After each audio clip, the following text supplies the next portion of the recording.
오늘 하나님의 말씀은 다른 길로 가라, 다른 길로 가라 이런 말씀으로 여러분과 은혜를 나누려고 합니다. 우리 옆 사람하고 한번 인사 한번 합시다. 메리 크리스마스, 메리 크리스마스. 기쁜 성탄입니다. 자, 다시 한번 우리 예수 그리스도가 나셨습니다. 시작. 예수 그리스도가 나셨습니다. 아멘. 크리스마스, 크리스는 예수 그리스도라는 뜻이고 마스는 경배라고 하는 뜻이죠.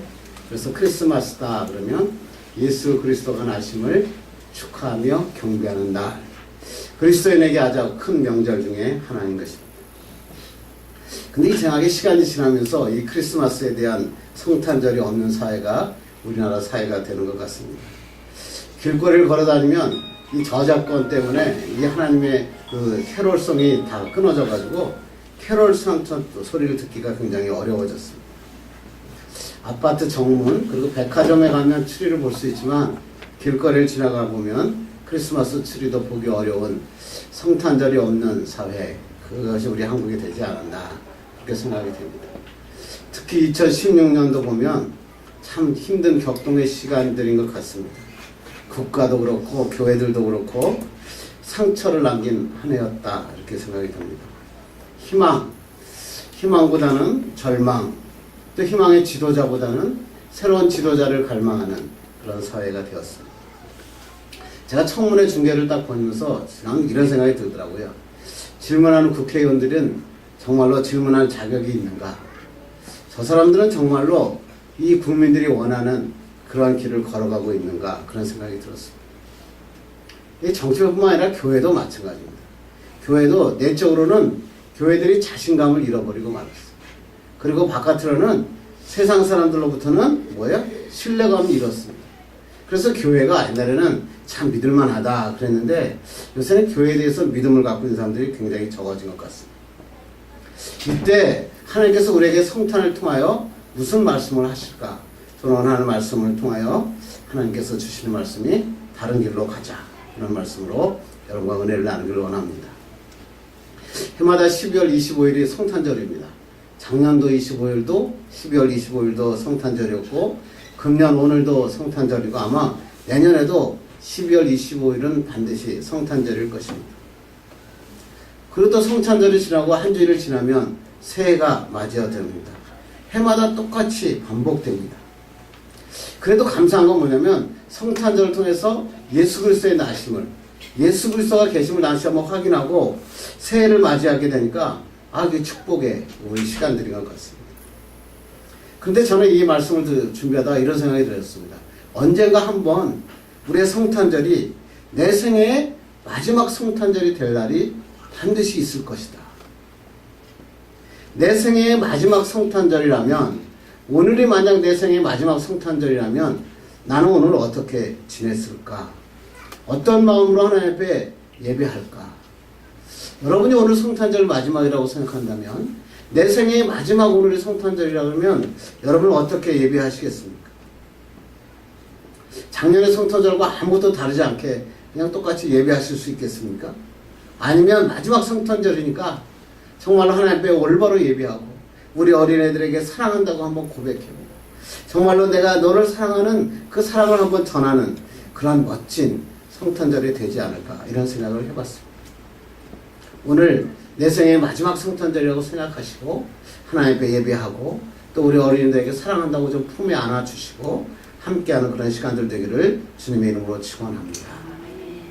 오늘 성경에 보면 이 한 번의 성탄절을 정말로 지키기 위해서 생명을 거두고 예수님께 나온 동방박사 이야기가 오늘 우리가 읽은 얘기입니다. 우리 한번 1절 한번 읽어볼까요? 시작. 헤롯 아버지 예수께서 유대 베들레헴에서 나시매 동방으로부터 박사들이 예루살렘에 이르러 말하되, 동방으로부터 박사들이 예루살렘에 왔습니다. 마태복음은 뭐냐면 예수님이 이 땅에 오셨을 때 제일 먼저 찾아가 경배한 사람이 동방박사다 이렇게 기록하고 있습니다. 그런데 누가복음은 좀 다르죠. 누가복음은 뭐냐면 예수께 처음으로 가서 경배한 사람을 목동들이다 이렇게 얘기합니다. 왜 누가복음이 이렇게 기록하고 있냐면 이 누가복음은 헬라인에게 기록된 성경이거든요. 그러니까 뭐예요? 낮은 자에게 임하시는 예수님. 그래서 낮은 목동들을 통하여 하나님 앞에 예배하는, 경배하는 것입니다. 마태복음은 뭐예요? 유대인들에게 전하는 말씀이거든요. 유대인의 왕으로 오신 예수 그리스도. 그 왕이 뭐냐? 너희들 유대인들은 예수님이 유대인의 왕으로 오셨는데 너희들은 경배하지 않았지만 이방의 동방의 박사들은 경배했다.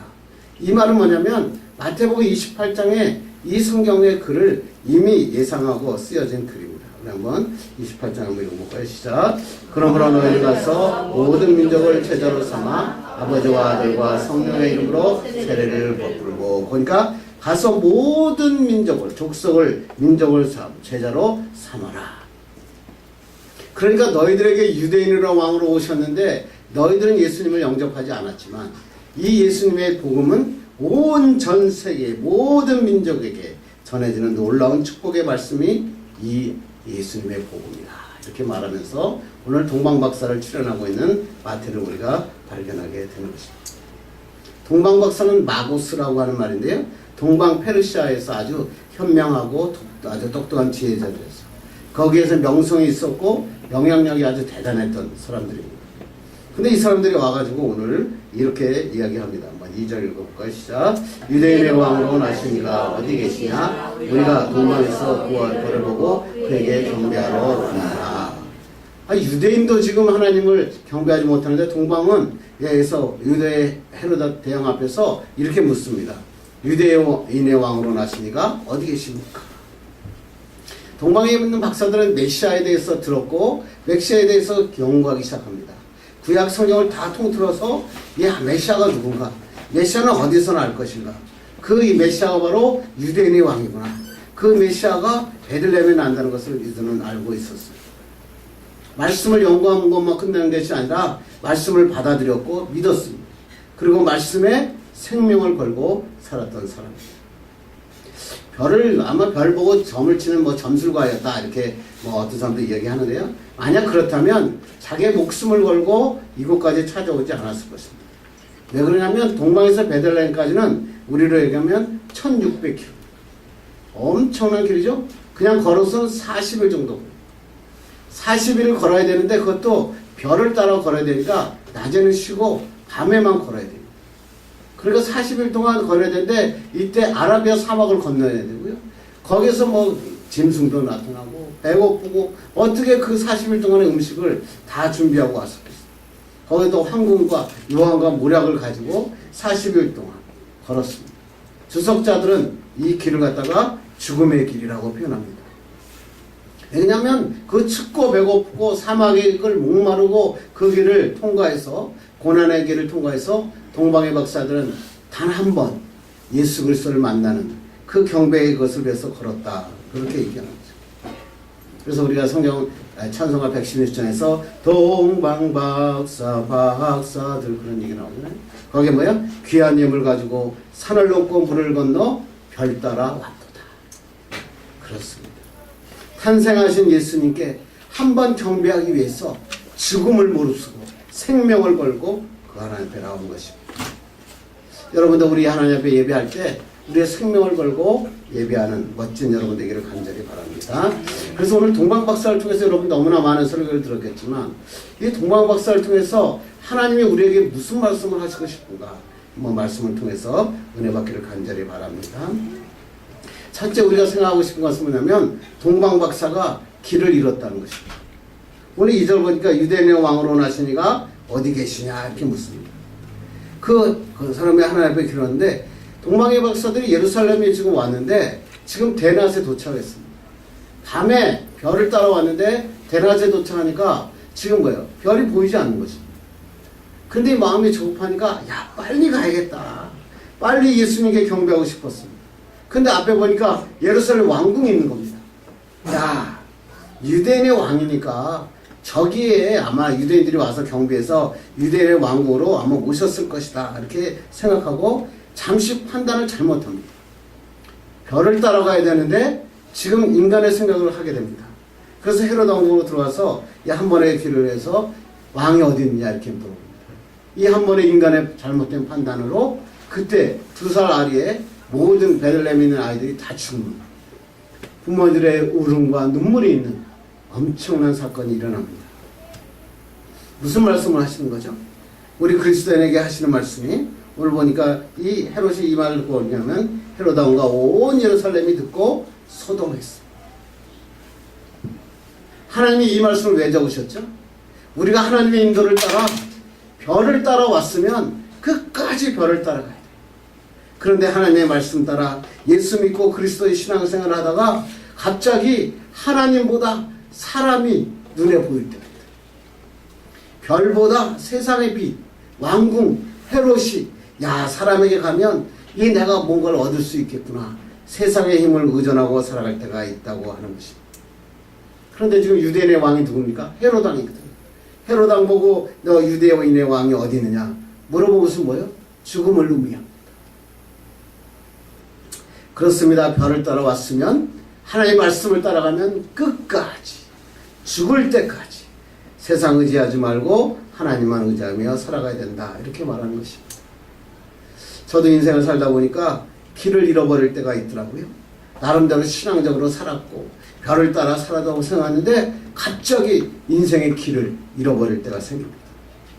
세상의 빛이 하나님의 빛보다 더 크게 보입니다. 별빛이 안 보이고요. 세상의 부귀영화, 세상의 성공이라는 빛이 갑자기 나에게 차가울 때가 있습니다. 어떻게 해야 될까 이럴 때? 기다리셔야 돼요. 별이 보일 때까지, 하나님이 말씀하실 때까지 기다려야 됩니다. 근데 기다리지 못하면 무너지고 쓰러지는 것을 우리가 많이 경험하게 되는 것입니다. 그런데 이때 무너질 때 문제는 뭐냐면 자기뿐만 아니라 자기 주변의 사람들이 다 힘들고 어려워지는 것입니다. 제가 사업을 할 때요. 근데 벤처기업이 한참 인기가 있었어요. 제가 기술이 얼마나 좋았냐면 제가 정말 마이크로소프트 기술보다 훨씬 좋았다. 이렇게 해서 연일 매스컴에 공포되니까 갑자기 눈앞에 세상의 빛이 싹 보입니다. 하나님의 영광을 위해서 정말 내가 기업을 만들고 하나님 앞에 바치고 하나님 앞에 나아가기로 했는데 갑자기 빨리 이런 생각이 듭니다. 야 빨리 코스닥에 올라야겠다. 야 빨리 외제차 한번 몰고 싶다. 야 이장 조그만 데 말고 큰 매스컴에서 좀 내가 좀 나왔으면 좋겠다. 그렇게 생각을 하니까 갑자기 벤처 캐피탈들이 막 몰려듭니다. 정 사장님 제가 코스닥에 올려드릴게요. 걱정하지 마십시오. 이 정도면 충분합니다. 그래서 제가 한 벤처 캐피탈을 놓고 그래 우리 회사를 한번 코스닥에 올려달라고 합니다. 그랬더니 올렸더니 이들이 코스닥에 올려놓고는요 사람을 흔들기 시작하더라고요. 코스닥의 벤처 캐피탈들이 원하는 것은 무슨 논리, 윤리 이런 게 하나도 없더라고요. 이익을 챙기면 끝입니다. 자기 이익을 위해서는 어떠한 것도 감당하는 것이 벤처 캐피탈. 결국 많은 것을 잃고 난 다음에 그 다음에 하나님의 뜻이 무엇인지를 깨닫게 되었습니다. 여러분 세상의 길을 살아가다가 길을 잃어버릴 때가 있거든요.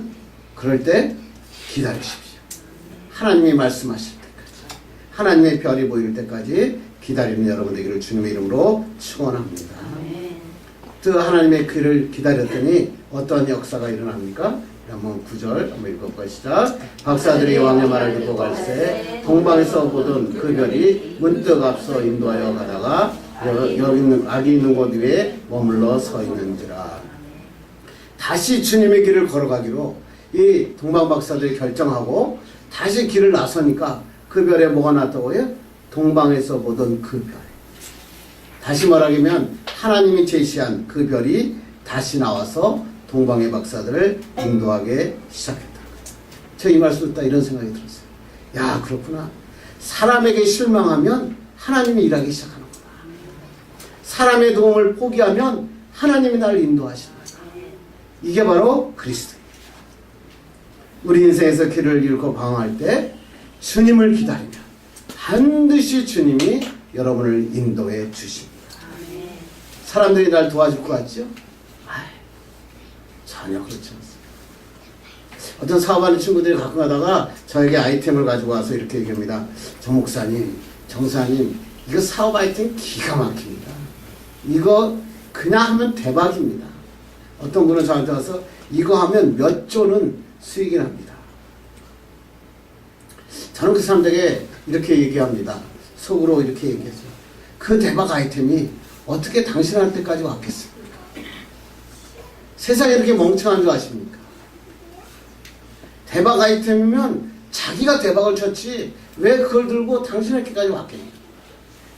세상은 그렇지 않습니다. 대박 아이템은요, 사람의 도움을 받아서 얻을 수 있는 게 아니에요. 하나님 앞에 기도할 때, 하나님의 주의 길을 걸어갈 때 주님이 주시는 것입니다. 이런 주님의 놀라운 축복의 역사가 일어나기를 간절히 바랍니다. 이렇게 하나님의 비를 발견하니까 이 박사들이 어떻게 하는 거야? 한번 볼까 시작. 그들이 별을 보고 매우 크게 기뻐하고 기뻐하더라. 다시 주님의 비이 나타나니까 뭐야? 너무너무 기뻤다. 오늘 성경에 보니까 매우 기뻐했다. 크게 기뻐했다. 기뻐하고 기뻐했다. 3번이나 반복해서 기뻐했다고 얘기하는 거 보면 얼마나 기뻐했는지 알 수 있는 것입니다. 여러분 지금 이 인생의 길에서 혹시 길을 잃어버리시지 않으셨습니까? 하나님 앞에 돌아오시면 빛이신 예수 그리스도가 나타나셔서 여러분의 인생에 놀라운 축복의 역사를 주실 것입니다. 세상 의지하지 맙시다. 주님만 바라보면 하나님께서 기뻐하고 기뻐하고 크게 기뻐하고 매우 기뻐하는 놀라운 축복의 역사를 일으켜 주실 것입니다. 그런데 이 다시 걷는 길에 필요한 게 있습니다. 그게 뭘까요? 한번 11절 읽겠습니다. 시작. 그들은 꿈에 헤로데게로 돌아가지 말라 지시함을 받아 다른 길로 고국에 돌아가니라. 한 절이 빠졌네요. 11절에 보면 하나님께서 엎드려 기도하고 이들이 뭐하냐면 하나님 앞에 황금과 유황과 몰약을 주님 앞에 드렸습니다. 그래서 생명을 걸고 여기까지 왔는데 이때 하나님 앞에 나와서 자기가 드리고 다시 새로운 길을 걸어갈 때 드려야 될 게 있다는 거예요. 뭐요? 황금, 유황, 몰약입니다. 황금이 뭐죠? 왕을 상징합니다. 그래서 예수 그리스도는 당신은 왕입니다. 이게 드리는 게 뭐예요? 황금입니다. 유황은 뭐죠?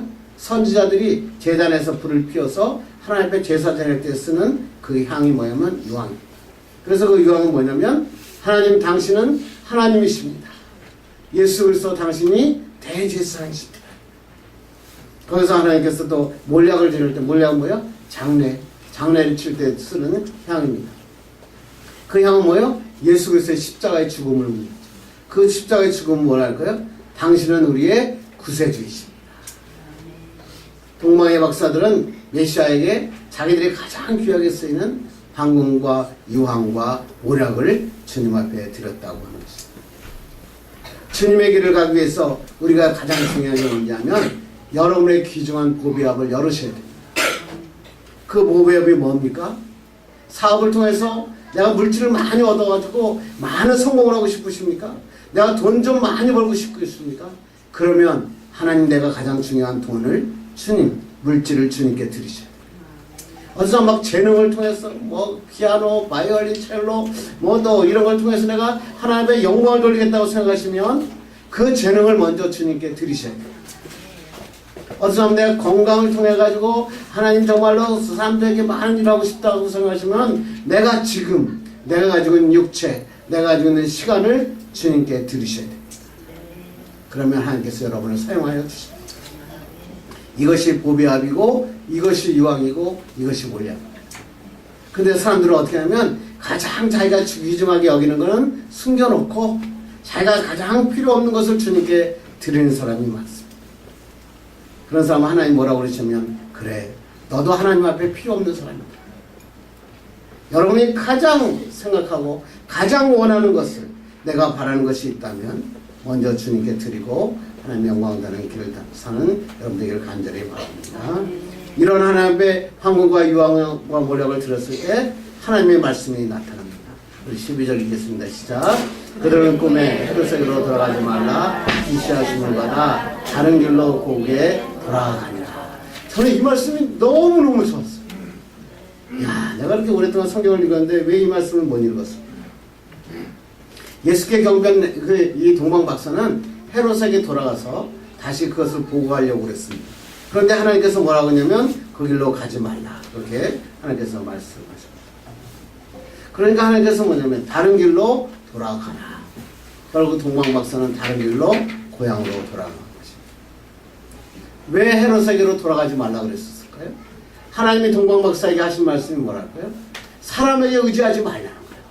이제 하나님이 지시한 길로 가라. 세상의 길이 아니라 이 성탄절에 한국교회에게 우리 그리스도인에게 하신 말씀이 뭐냐면 주신 하나님 메시지 다른 길로 가라. 이제 하나님의 사람이 되었으니 이제 좀 달라져야 되지 않겠느냐.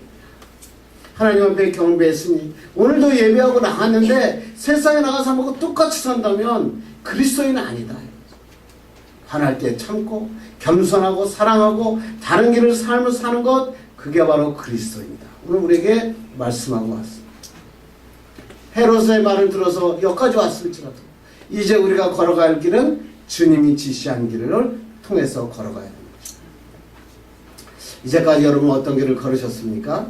어떤 사람은 성공의 길을 걸었을 거고, 어떤 사람은 실패의 길을 걸었을 거고, 어떤 사람은 환난과 고난의 길을 걸었을 거죠. 중요한 건 뭐냐면 어떤 길을 걸어왔느냐가 중요한 아니라 지금부터 어떤 길을 걸어가느냐. 하나님이 우리에게 뭐라고요? 다른 길로 가라. 하나님이 지시한 길로 가라. 그 길은 뭐요? 영광의 길이고 축복의 길이고 역사의 길이다. 그래서 우리에게 말씀하고 있다고 하는 것입니다. 여러분 별이 보이지 않으시면 기다리시고요. 하나님의 지시한 땅으로 걸어갈 때 하나님의 축복과 역사가 일어나기를 주님의 이름으로 축원합니다. 이런 놀라운 역사가 여러분의 삶에 매일매일 일어나기를 주님의 이름으로 축원합니다. 기도하겠습니다.